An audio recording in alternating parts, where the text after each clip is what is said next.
there, Maserati Alfa Romeo of Daytona Beach. Welcome back to the channel. Now this is probably a video you guys probably did not expect to see. So since you guys know I'm going to be replacing my 2016 Maserati Ghibli within the next couple of months, I decided to ask you guys in a live stream, which car should I get next? Now you guys know I was trying to stick to a budget, trying to make my money go a little bit longer, a little bit more longevity, something very subtle, but still fun to drive at the same time. So I asked you guys in a live stream and you answered with a few cars.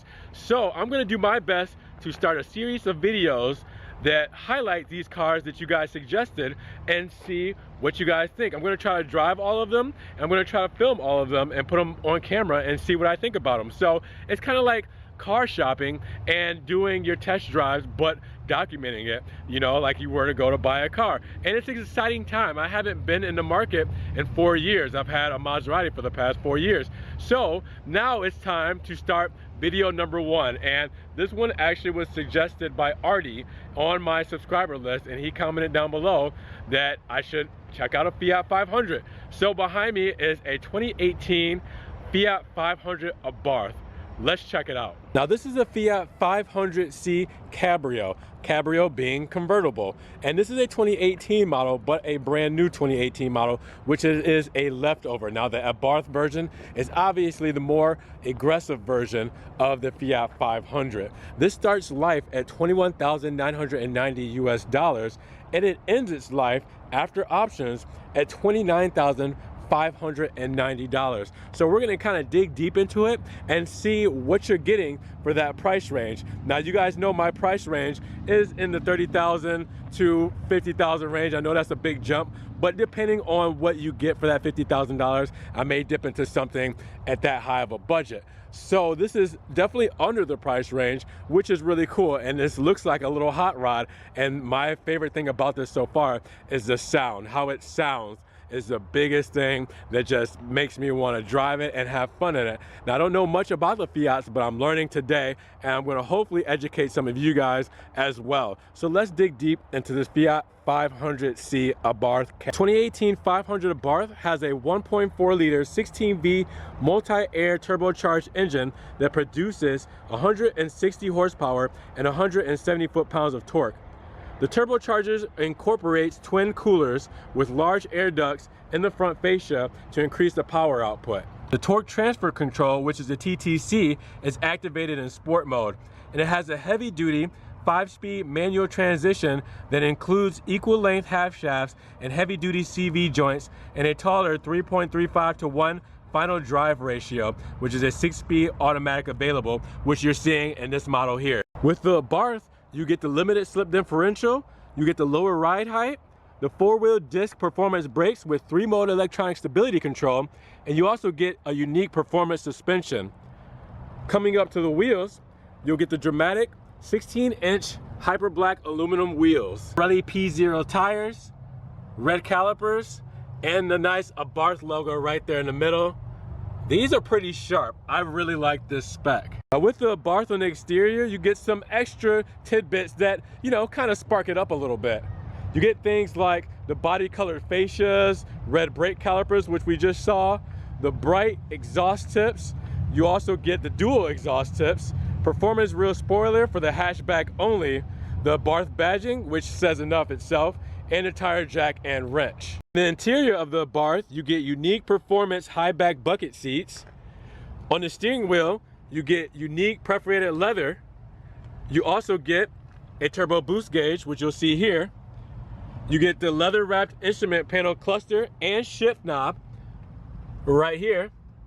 You also have the aluminum pedal covers right down here, and the luxury floor mats, which we do not have in at the moment, but you would get those on purchase. As to be expected, the Abarth is a small car. The curb weight of it is 2,366 to 2,512 pounds. You're looking at the dimensions of 140 to 144 inches in length, 64 inches in width, and 59 to 60 inches in height. Your fuel economy for the Abarth, you're looking at up to 28 city and 33 highway. Now the trunk space of the Abarth with the rear seats down, you're looking at about 26.8 cubic feet. Decent space, Not a ton, but it's there. This Beats subwoofer looks pretty cool. Part of that $695 audio package that you would option on to this vehicle. You do have this with Sirius XM satellite radio for 1 year. So that's really cool that you get to use this to its optimal when you get to try out those high definition radio systems. I am also not seeing a place to fold down the rear seats from the trunk space. So it looks like we'll have to do that when we test out the back seat and put them down from there. But looks like there's nothing to actually fold down the seats if you were putting your cargo in from here to just fold or pull to release the lever and push the seats down. So we'll check that out in a moment. But so far, not too bad of a trunk. It's expected for this size vehicle, so no complaints here. I'm gonna hop inside the passenger side just to get a good feel of everything. From this side, I mean, I feel like I have a ton of room up here. I'm stretching out my legs and I'm 5'11", so you guys can see that I have plenty of space. I'm like really stretching out. Now that could be because my seat's being a little further back, but if you were to look at me right here, you can see my head space, tons of space, even with this being a soft top here. I mean, you see the travel distance between my head and the actual cloth. So you do still have plenty of space.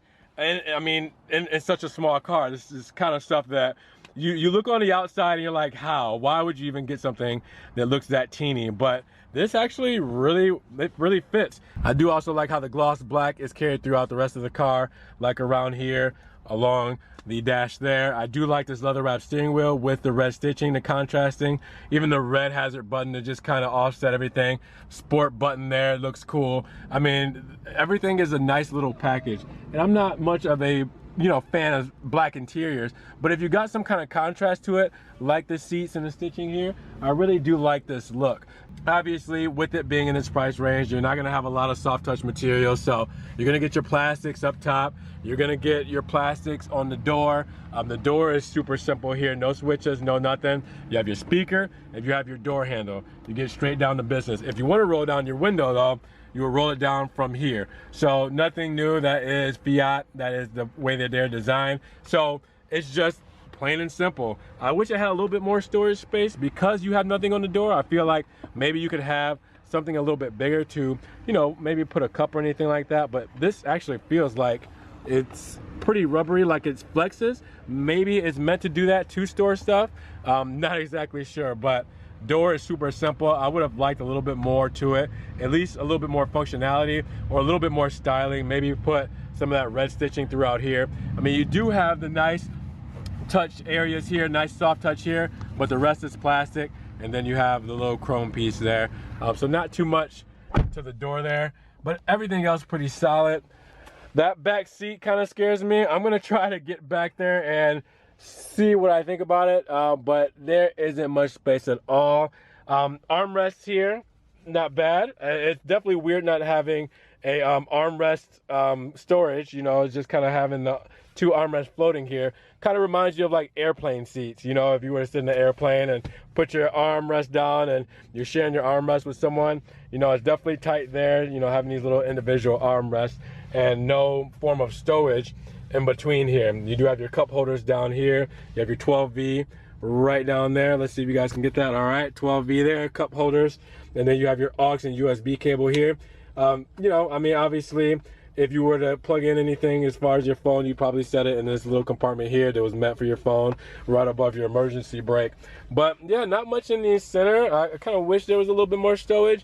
If you are traveling in this car, you definitely want to, have a little place for stuff like that, little knickknacks, instead of using the glove box here, which it does have a pretty good sized glove box.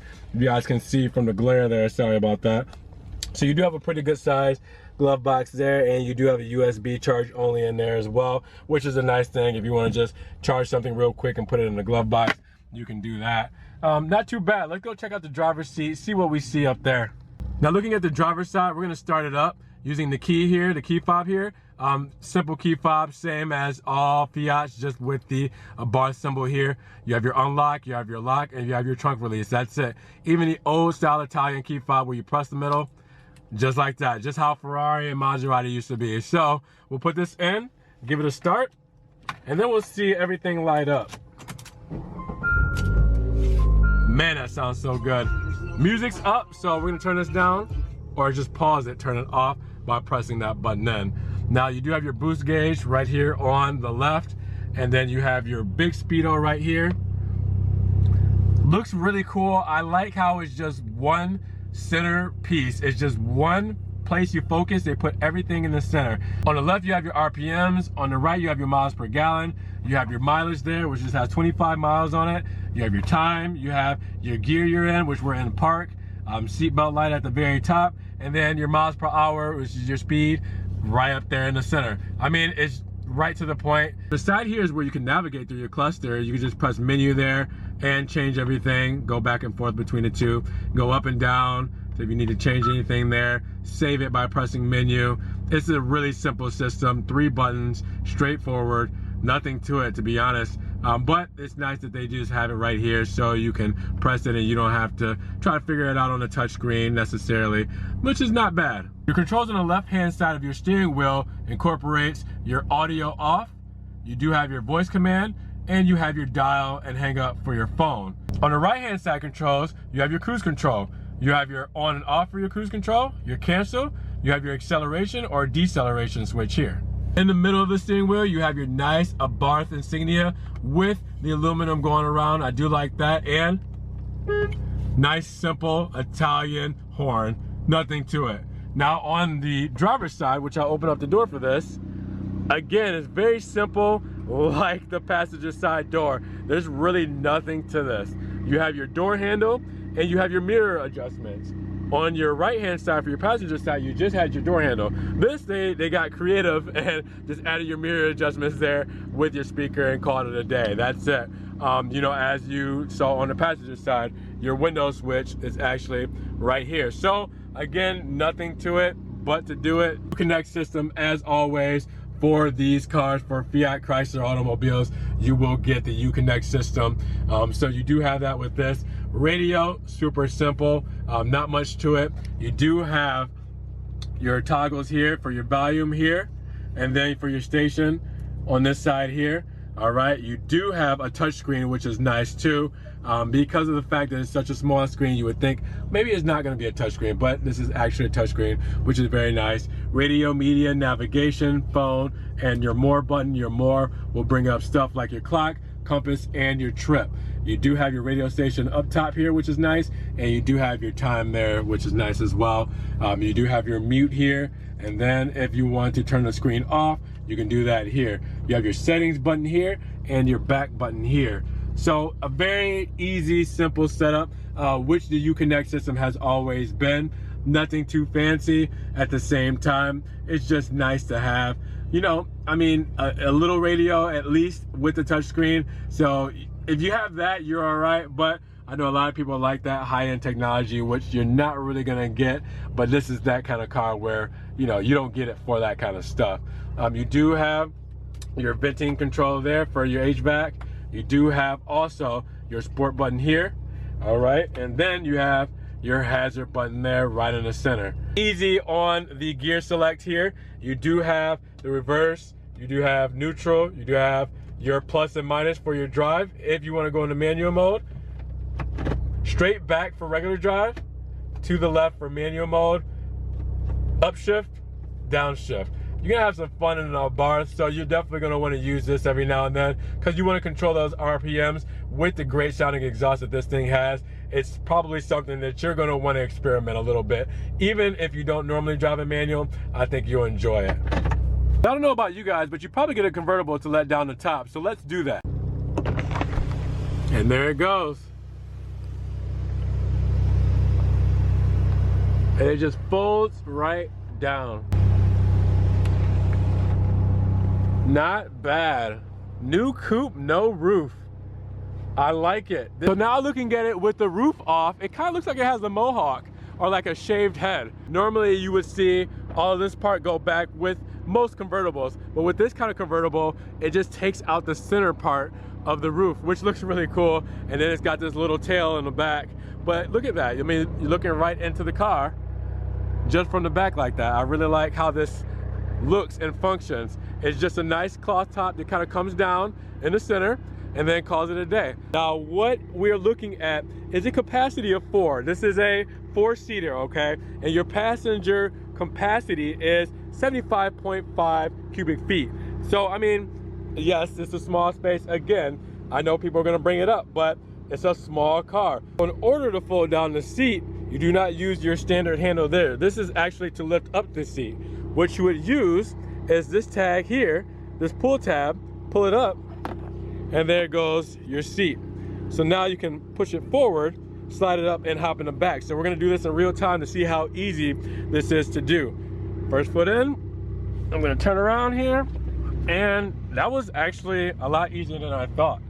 Now, the problem is with this, and I'm going to turn the camera this way, this headrest, if this is supposed to be a headrest, it's a backrest for me.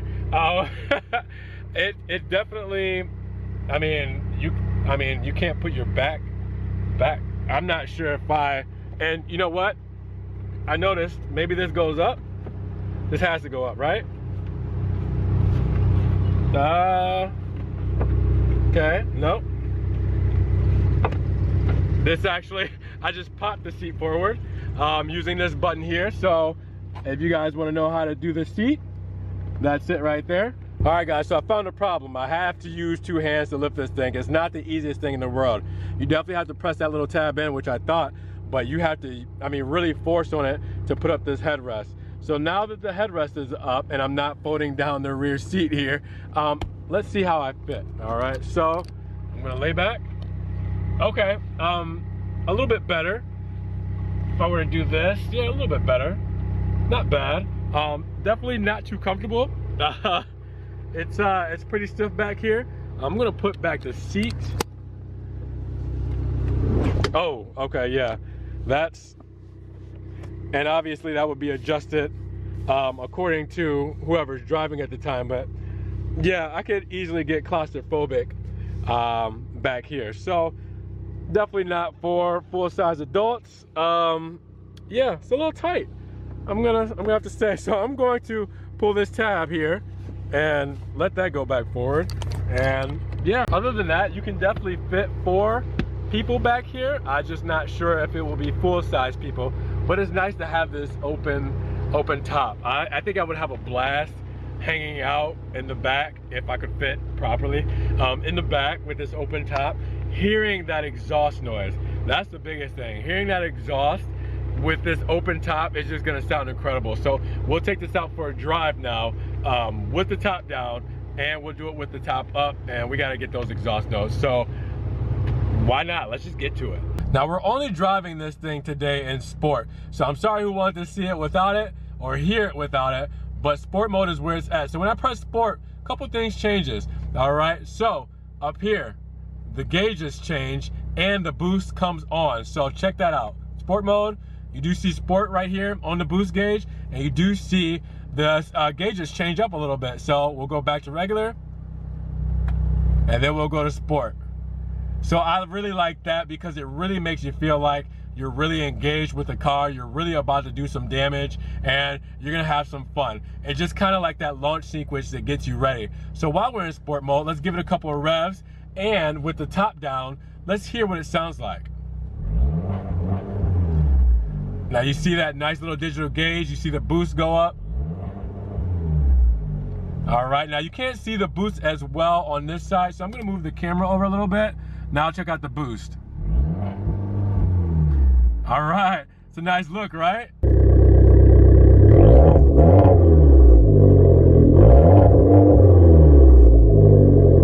Now, without copyright strikes, what I like about this is the music just bumps.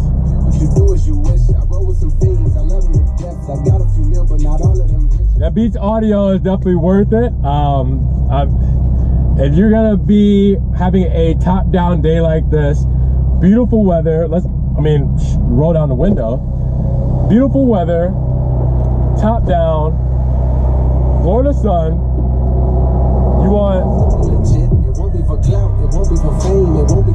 or you want that beautiful, beautiful exhaust note that the Abarth makes. So let's go on our drive and enjoy it. Best enjoyed in sport mode. As I said, I'm only driving it in sport. and manual mode. I want to get the most out of this car, so I want to control those RPMs, get those snap, crackles, and pops like it's a bowl of Rice Krispies.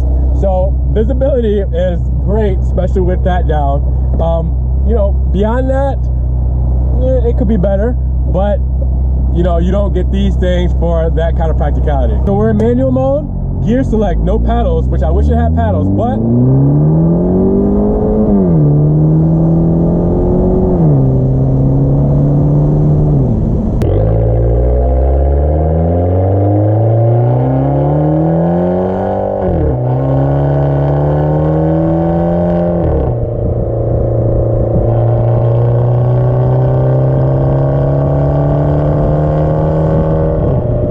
not the fastest as far as the shifting. Obviously the car's not fast, but the shifting is, it could be faster on the shifting. Try it again, downshift. Downshift at about 2,000 RPMs. Get that nice downshift, and then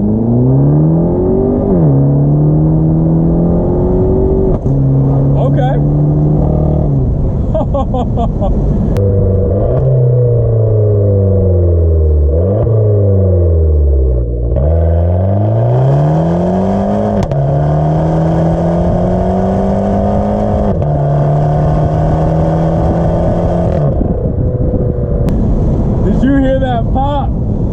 Okay, so that's amazing. Now it's very loud with everything down, so we're gonna roll everything up. We're gonna get the windows up first, and I keep going to the door to roll up the window. I'm not used to doing it from right here in the center. So let's roll the windows up.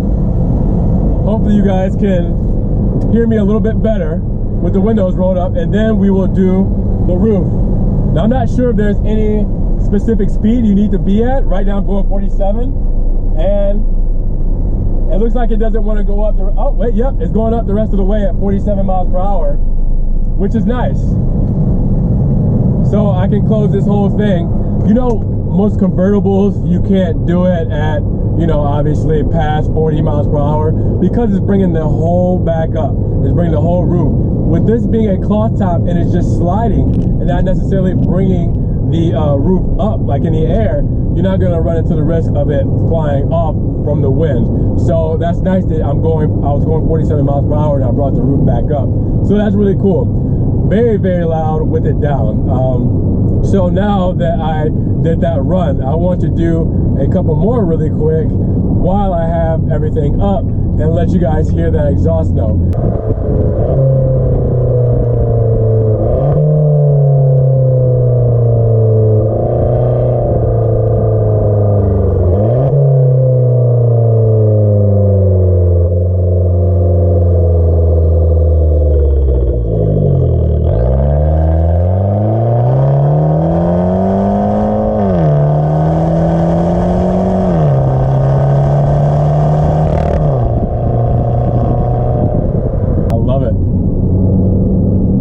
It's just fun to drive. Overall fun to drive. We're gonna do a couple more pulls though. Let's slow it down a little bit. Downshift. All right, and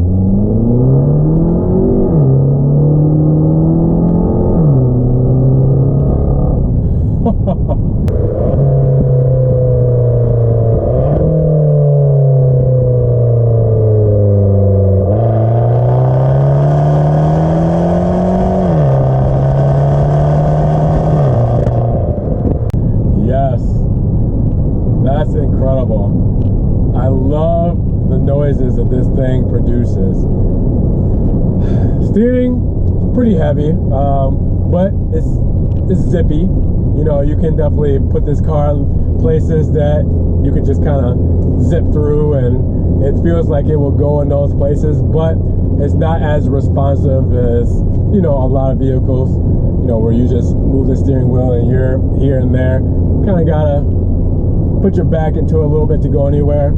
I've never driven a small car like this before, so I'm not exactly sure what to expect, but it does its thing. You know, like I said, it can always be a little bit better, but it's not bad. Gotta remember the downshift.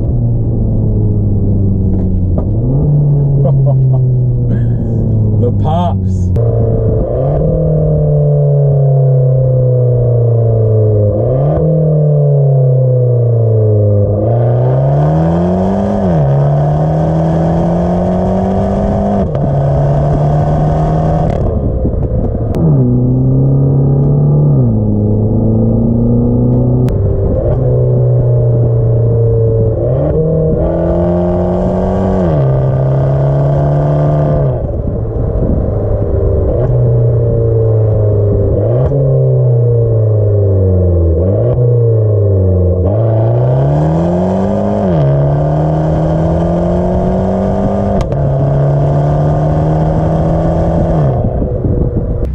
gents, let's talk about the sticker of this 2018 500c Abarth. Like I said, that base price, $21,990.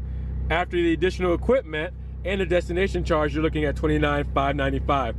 Well within my budget. Now, the optional equipment is as follows. You do have the premium leather trim bucket seats for $1,195, which we have here. You also have that Beats audio package, which I talked about, $695. You have the popular equipment package, and that has that XM radio with it. You do have that for $895. You also have the auto temp control with the filter and the heated front seats with the Netto black seats and the heavy duty 6-speed automatic transmission at $995. That leather wrapped steering wheel as well. GPS navigation at $595. The black trim lights at $245. The black mirror caps with the body stripe at $295, and the 17-inch forged aluminum hyper black wheels at $1395. After all that, $29,590. You have a basic warranty of 4 years, 50,000 miles, and you have roadside assistance as well. And then we'll look at that fuel. Combined city and highway, you're gonna be saving 27 combined city and highway with 32 highway and 24 city. Annual fuel cost about $1,550. Now, let's talk about the standard equipment there. Standard equipment is important too. Like that backup camera, that's something that should be standard by FDA rules by all 2018 vehicles. I mean, stuff like the UConnect system is always nice. USB ports, the steering wheel, the aluminum pedals, stuff like that that comes standard with the Abarth. It's a nice little system. Obviously, no Android Auto and Apple CarPlay, which is probably one of the biggest deal killers for a lot of people, including myself, but you know, who knows? All right, guys, so tell me, should I get this 2018 Fiat 500c Abarth? Do you think that this is the Maserati Ghibli replacement? Not necessarily comparing it to the Maserati, but do you think that this would be a good car for what I'm looking for?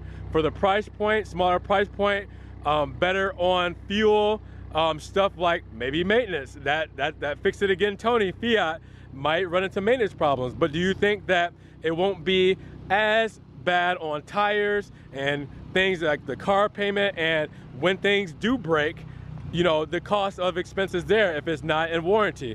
What do you guys think? Is this a good candidate for the new Ron's Rice channel? You guys have to comment down below, because this was a suggestion. If you go back to the video, which I'll link it at the end here.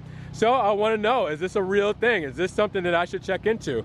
If not, we'll try something else different. I'm gonna have a string of videos coming out like this. So if I should get into this Abarth, let me know, comment down below.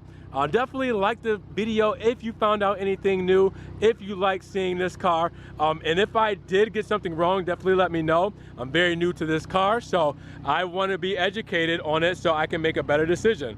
Also, with that, check out the other videos I have by subscribing, and you can click the notification bell to get more Ron's Rice videos in your subscription box. So definitely check that stuff out, and the social media links down below.